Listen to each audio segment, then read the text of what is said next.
निर्गुणो निष्क्रियो नित्यो नित्य मुक्तो हमच्युतः नाहम देहो यह सद्रूपो ज्ञान मृत्युच्यते बुधैः। I am without attribute, without action, eternal, eternally free and imperishable. I am not therefore the body which is unreal. This is what the wise called knowledge. मैं गुणातीत हूँ, क्रियाविहीन हूँ, शाश्वत हूँ, सदैव मुक्त हूँ और अविनाशी हूँ। इसलिए मैं यह असार शरीर नहीं हूँ। यही वह है जिसे बुद्धिमान पुरुष ज्ञान कहते हैं। जय श्री कृष्णा। आपका स्वागत है आपके चैनल डिवाइन टेकी पर। मैं हूं सौरभ और आज हम गीता के दूसरे अध्याय सांख्य योग की व्याख्यान यात्रा के तीसरे भाग में प्रवेश करेंगे। अभी जो पंक्तियां मैंने आपको सुनाई हैं वे आदि शंकर द्वारा रचित विवेक चूड़ामणि का 27वां श्लोक है। आज की चर्चा का आरंभ इस प्रश्न से होगा कि आखिर क्यों आचार्य शंकर स्वयं को क्रियाविहीन मानते थे।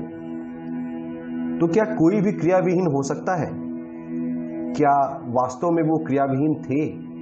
और यदि थे तो क्या है वह आधार जिसने उन्हें क्रियाविहीन बनाया?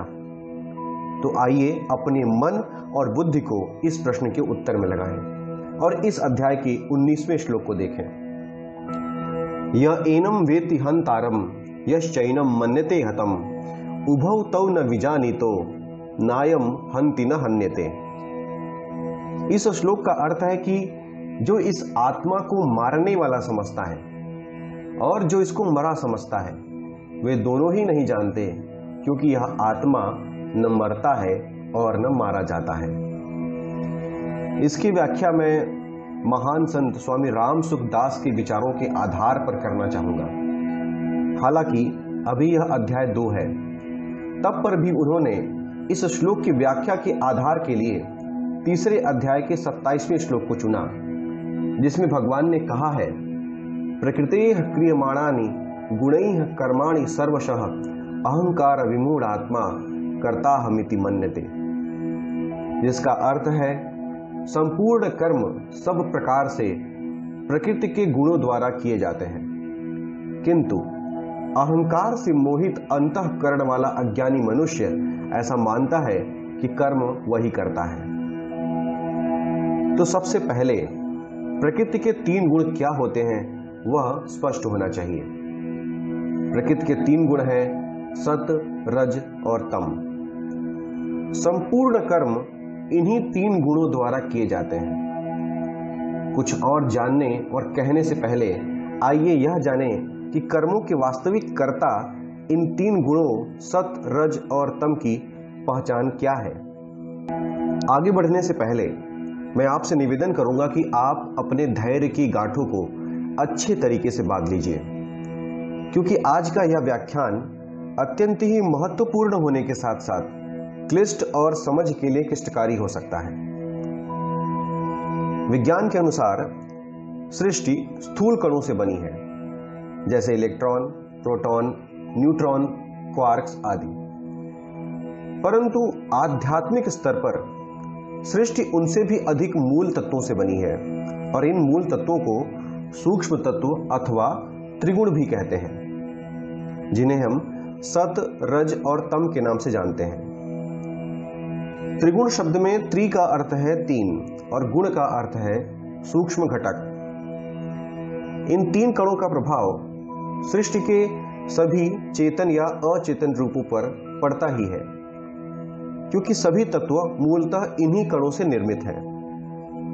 आइए चेतन और अचेतन रूपों पर इनका प्रभाव अलग अलग देखें।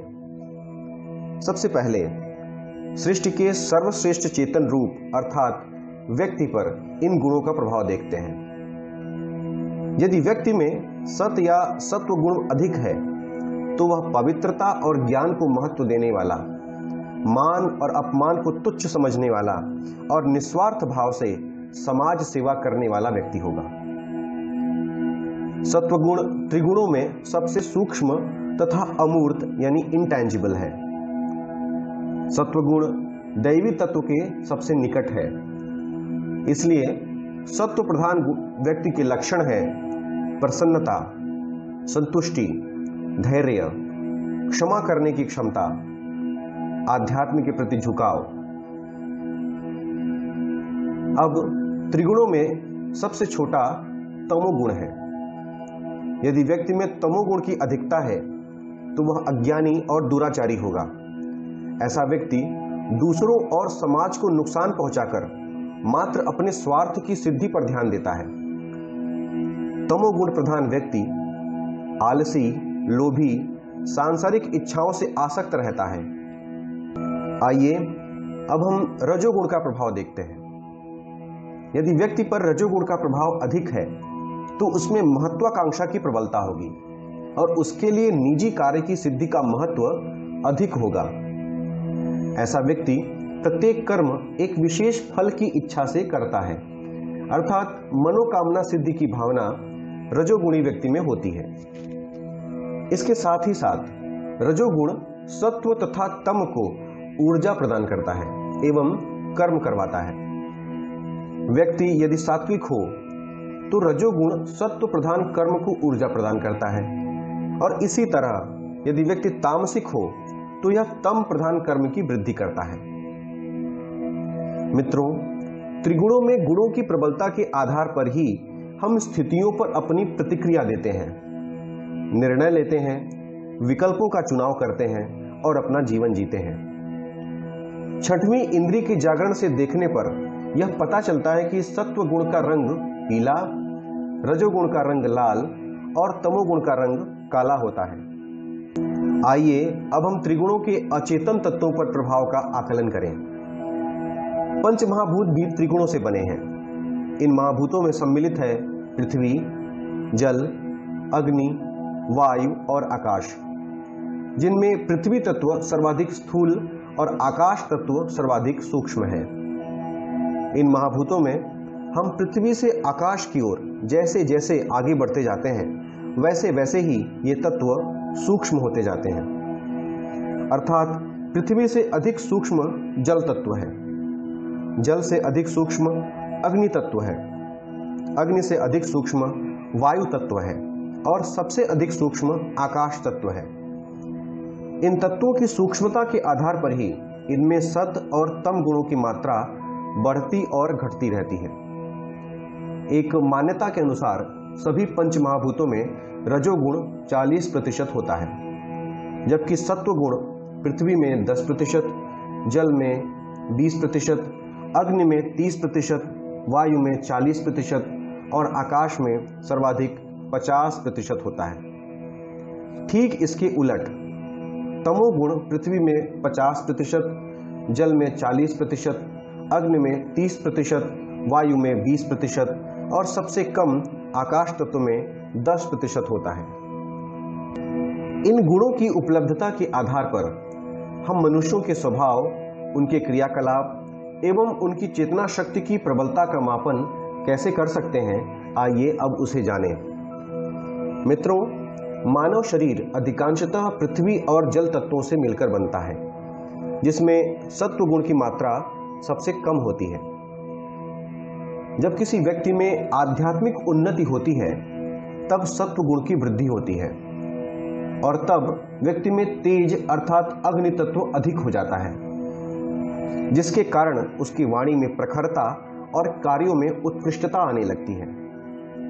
उत्तरोत्तर आध्यात्मिक उन्नति होने पर व्यक्ति में सत्व गुण के और अधिक बढ़ जाने के कारण वायु तत्व और आकाश तत्व प्रधान हो जाते हैं, जिससे व्यक्ति की मूलभूत इच्छाएं जैसे भूख, नींद आदि धीरे धीरे करके अल्प से अल्प यानी कम से कम होती जाती हैं और व्यक्ति की बोधगम्यता और कार्यकुशलता दोनों ही में संख्यात्मक और गुणात्मक रूप से अभूतपूर्व वृद्धि हो जाती है।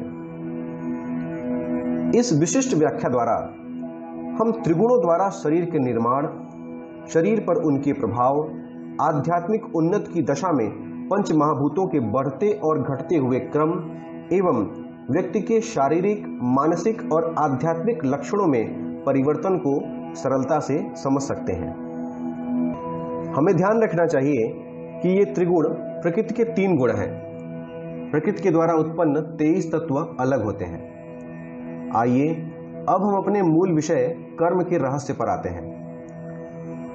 शरीर में शरीरी अर्थात आत्मा निवास करती है और पिछले कहे हुए श्लोक पर स्वामी राम सुखदास जी के विचार क्या हैं उन्हें जानिए।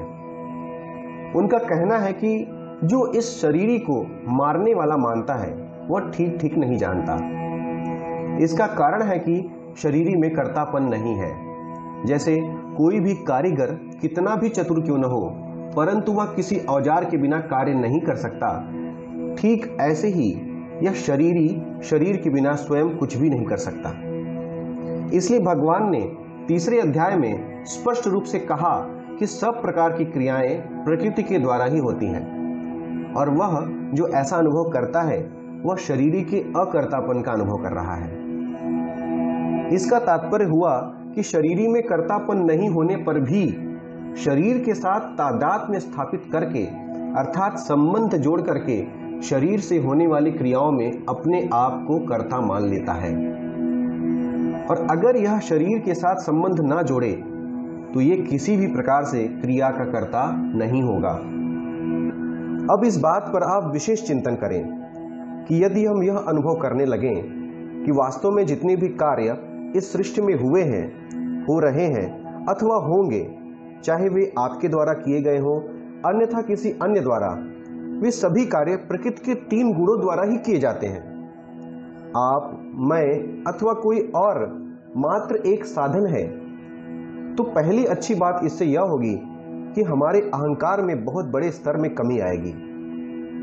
और दूसरी अच्छी बात जो मुझे सबसे अच्छी लगती है वह यह होगी कि जब हम कर्तापन का अनुभव नहीं करेंगे अर्थात कर्म हम कर रहे हैं इस प्रकार का अनुभव नहीं करेंगे तो फल के प्रति हमारी इच्छा भी नहीं होगी और उस कर्म के द्वारा उपजे फल का भोग भी हमें नहीं करना पड़ेगा।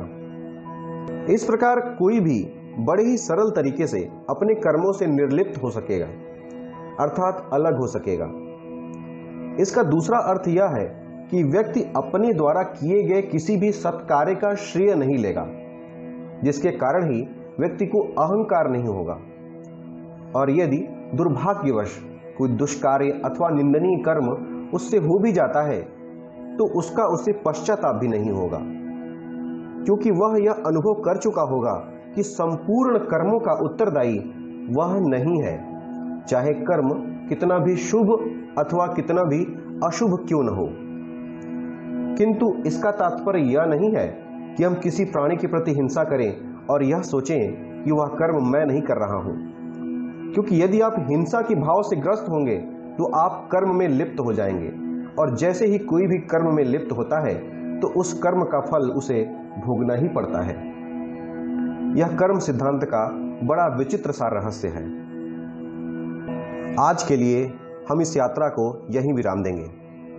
अगले अंक में हम शरीरी अर्थात आत्मा की अन्य विशेषताओं और कर्म के साथ उसके संबंध शून्यता के बारे में और विस्तार से जानेंगे।